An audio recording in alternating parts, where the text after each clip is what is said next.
Bab 853. Memerintahkan Master Overload Kosmik. Perasaan ini dan keadaan ini jelas tak bisa Devan kendalikan. Penguasa planet Mayang memang sangat indah. Terlebih, dia itu setan wanita. Cuma memikirkannya saja sudah membuatnya mau meledak. Devan pun sudah tak tahan, dia raih tangan kecil penguasa planet Mayang. Kurasa. Tapi, Tuan, aku setan, aku akan menyakiti kamu, bisik penguasa planet Mayang sambil menahan emosinya. Dia jelas tak melawan Devan. Lagi pula, mereka berdua sudah pernah melakukannya. Dan tak cuma satu kali. Walau mereka melakukannya semalaman, dia rindu dengan perasaan itu. Walau dia mengingatnya dan bisa dibilang sebagai pengalaman pribadi. Namun sesungguhnya, untuk dia, itu cuma ingatan. Dan tak sungguh terjadi. Sebab, dia pun merasakan bagaimana perasaannya. Tapi dia itu tetaplah setan. Rohnya jauh lebih bahaya dari roh biasa. Kaisar pembunuh pernah bilang, persatuan roh itu sangat hebat. Tapi, mudah sekali membuat kecanduan. Bisa membuat dia kehilangan rohnya. Dan roh kemarahan akan jauh lebih bahaya. Namun saat ini, Devan sudah tak lagi peduli. Nah, aku serius. Kalau kamu melakukannya dengan roh kemarahan, kamu jadi orang pertama, ucap Kaisar pembunuh dengan serius. Karena itu dari gurunya.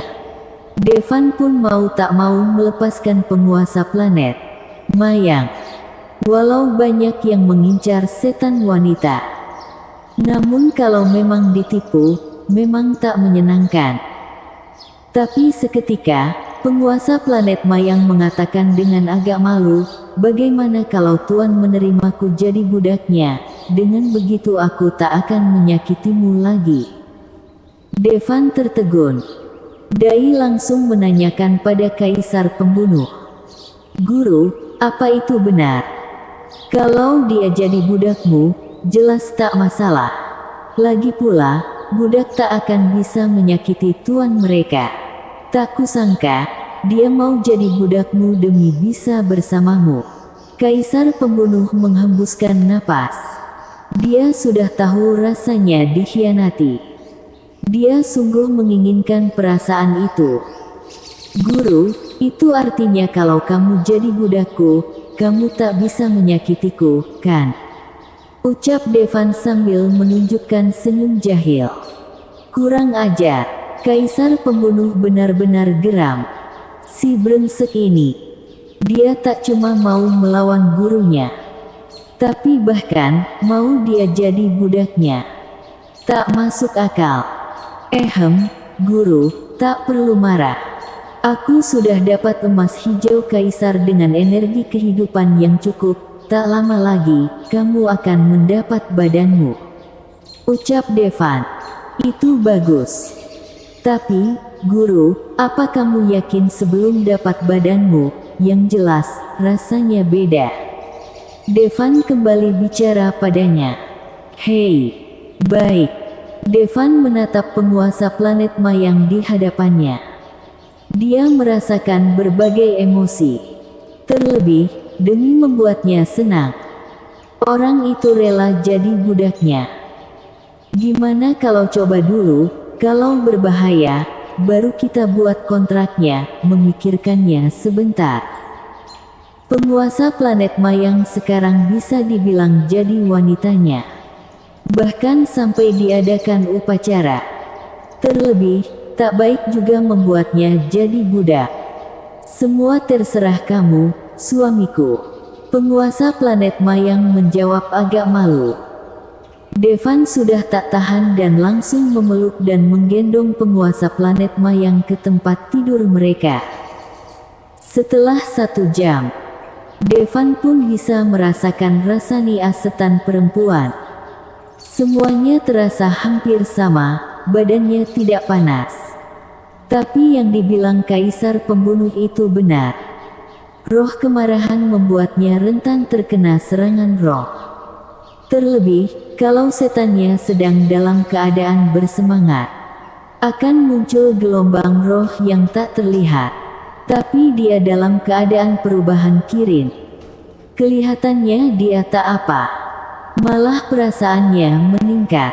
Cuma satu hal yang beda. Sehabis selesai dengan setan wanita, dia sedikit agak lebih lelah. Kelihatannya, setan wanita bisa menyedot kehidupan manusia. Tapi untung, Devan itu sangat kuat. Mengalahkan 10 orang saja bisa dia lakukan dengan mudah. Sehabis melakukannya lagi, mereka pun keluar dari ruangan itu. Penguasa planet Mayang berpamitan pada kedua orang tuanya. Dia mau menjelajahi semesta dengan Devan. Anak perempuanku menikah, anak perempuanku menikah. Ayah penguasa planet Mayang, Petron Mayang, menghembuskan napas. Ayah, aku akan sesering mungkin menemu kamu, ucap penguasa planet Mayang dengan agak malu. Kamu masih baik. Petron merasa agak terhibur.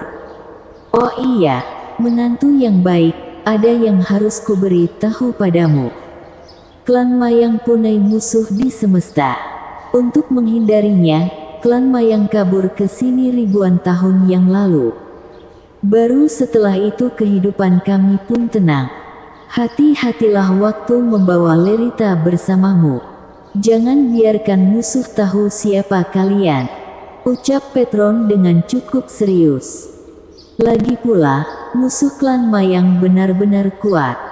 Kalau mereka tahu soal Lerita, hasilnya tak akan bagus. Ayah, apa maksud ayah klan Chanima? Tanya Devan. Petron menganggukkan kepalanya, mengatakan, benar, klan Chanima itu gabungan manusia dan binatang. Mereka itu kejam dan mengerikan, benar-benar kuat. Sehabis dengar cerita Petron, Devan memincingkan mata. Apa itu manusia serigala yang pernah dia lihat di TV? Yang bisa berubah jadi serigala dan bertarung. Tapi kekuatan manusia serigala itu jauh lebih mengerikan dari yang ada di TV. Terlebih, manusia serigala di TV cuma sedikit lebih hebat dari manusia. Sedangkan klan Kalupus di semesta punya kekuatan yang mendekat tingkat overload kosmik, dan juga daya tahan yang luar biasa. Mereka pun orang yang jelas akan balas dendam.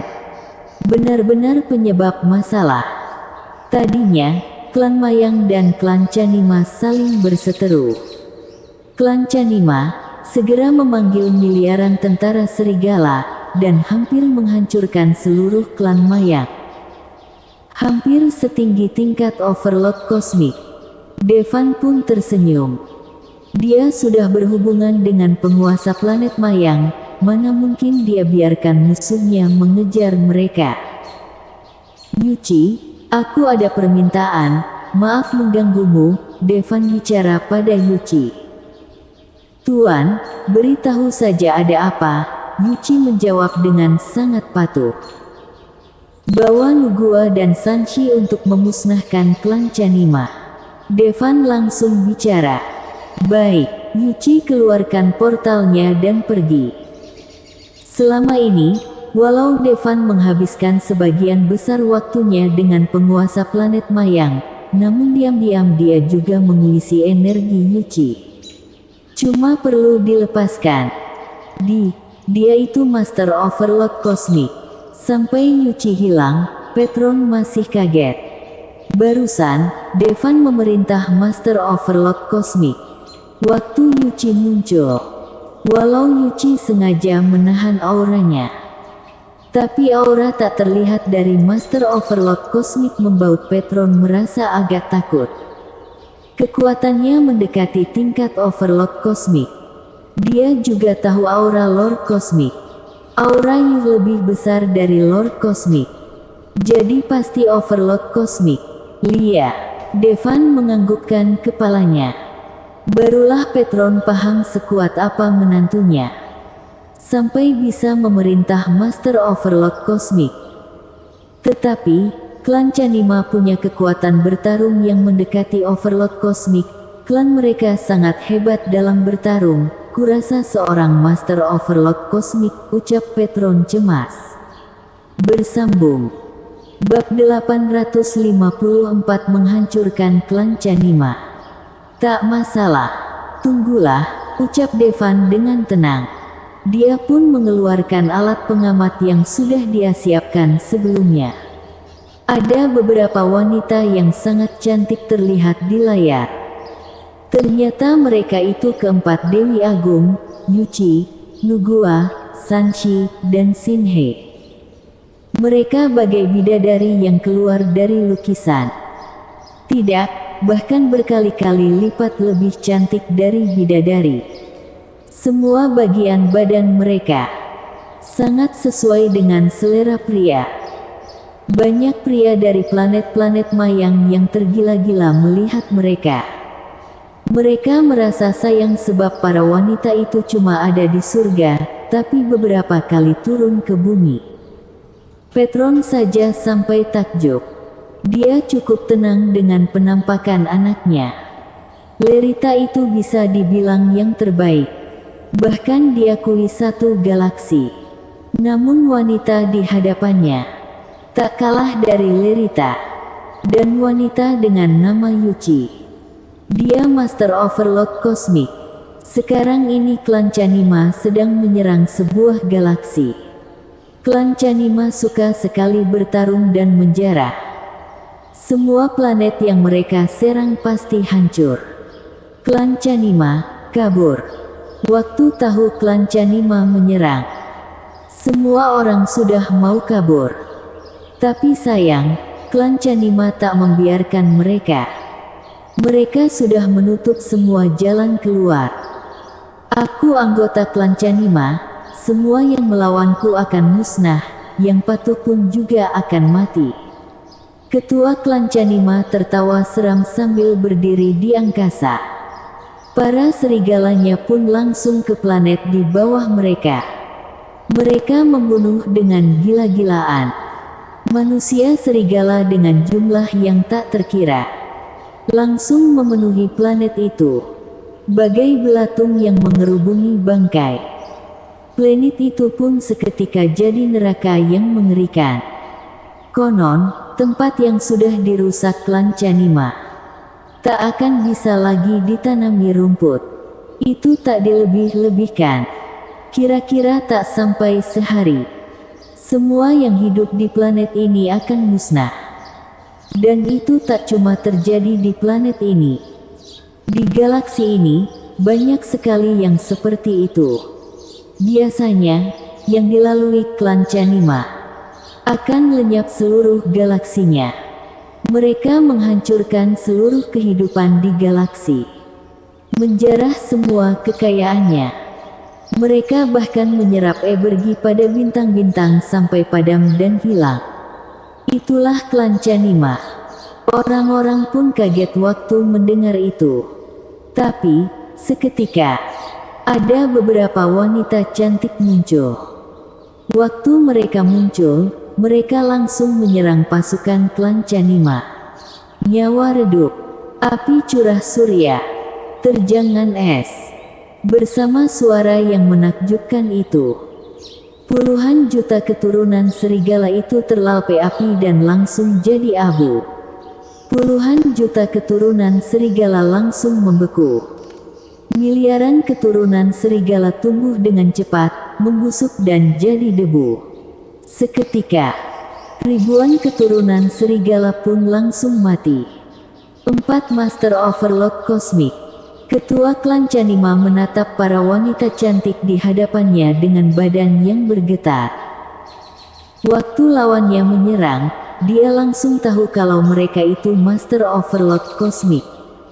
Walau kekuatannya hampir setingkat Master Overload Kosmik, tapi dia cuma mendekati. Lawannya tak cuma Master Overload Kosmik, tapi mereka ada 4. Ketua klan Chanima bahkan tak berani kabur. Sebab kekuatan yang dikuasai para Master Overlord Kosmik benar-benar mengerikan. Yang dua menguasai kekuatan ekstrem es dan api. Dan yang dua lainnya lebih mengerikan.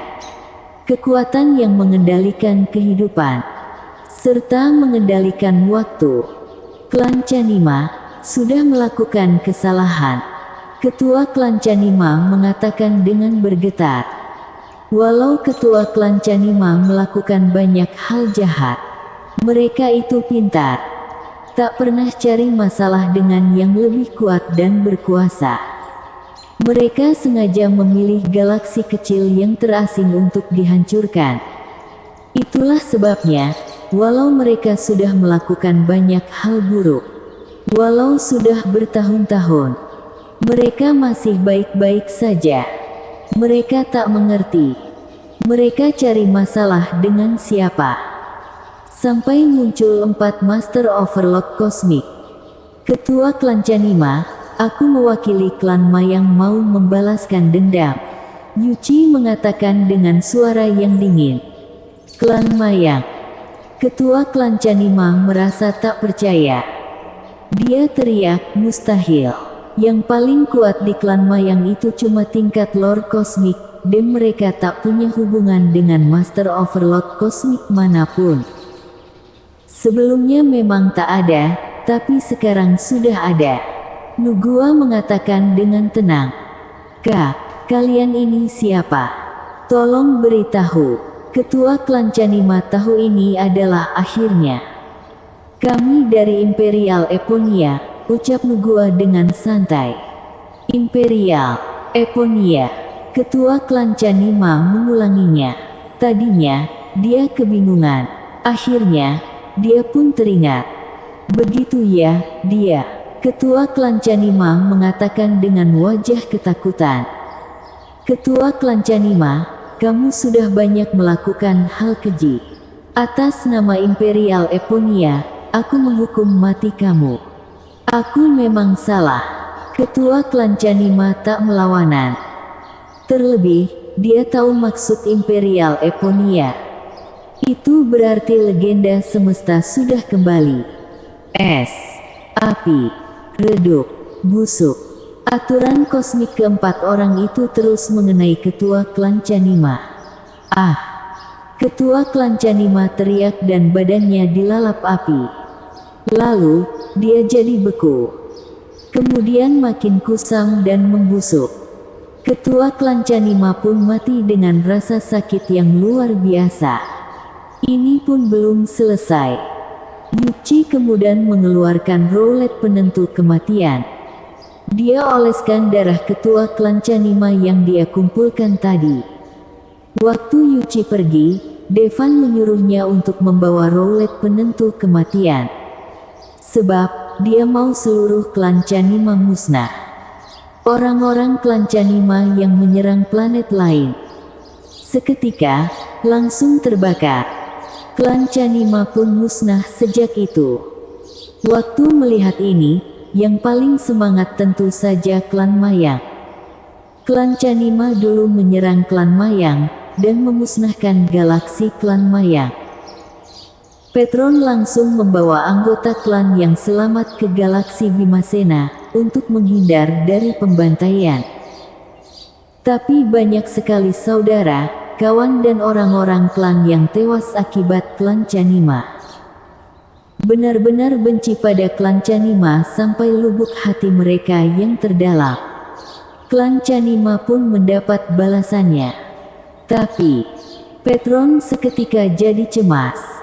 Mereka tadi bilang mereka dari mana? Tanya Petron. Kepala klan Perton, mereka barusan bilang dari Imperial Eponia. Imperial Eponia.